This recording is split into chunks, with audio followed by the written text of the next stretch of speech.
नमस्कार बंधुगण मैंने स्वागत करुछु मु आपनकु ऑल एग्जाम नॉलेज रे आउ आमे रालकुलारू मेमोरेंडम प्रस्तुत करिछु एग्जाम हो कि जीडीएस 2060 पोस्ट पई। तो आपण मानकु भी विनीत अनुरोध कि आपण माने भी निजर जिल्लार पोस्टल अधिकारी को मेमोरेंडम प्रस्तुत करिकि आम दाबी पूरण करंतु एग्जाम हेबा पई।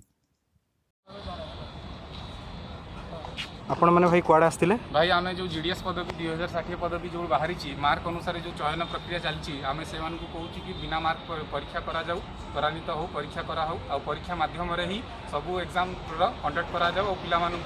मेरिट लिस्ट बाहर करा ये जो 750 मार्क रे जो मैंने आणुले से 90% एबव मार्क आनिबाटा बहुत कष्ट होता से कि आम आसलु ये मेमोरेंडम देवाई जिला अधिकारी पाखु सारी आम चाहूँ कि यहाँ परीक्षा माध्यम चयन हो आपण सार को कौन सार आपण को प्रस्तावना देले आमर अनुरोध जनइलु कि यही एग्जाम कंडक्ट करा हो एग्जाम चयन प्रक्रिया माध्यम यहाँ त्वरान्वित करा हो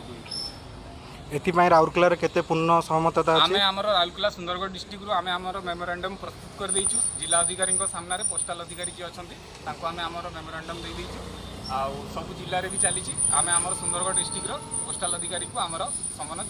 दे देइछु आ आपण कोन कहिया को चाहिबे मु भी सेया कहबी मु भी तांका कथा सहमत अछि आ सार का रेस्पॉन्स भी पॉजिटिव लागिला से तो कहछंती तांको फॉरवर्ड करिए बोले देखा जाओ निकट भविष्य रे कोन होछि आम भी आशा ही अच्छु कि परीक्षा माध्यम हो कारण मेरिट लिस्ट में बहुत पिला बात पड़ुंट परीक्षा माध्यम एटलिस्ट समस्त गोटे सुजोग मिल समस्त परीक्षा बसवे और उत्तीर्ण जी हम सी ही चाकरी करेंगे।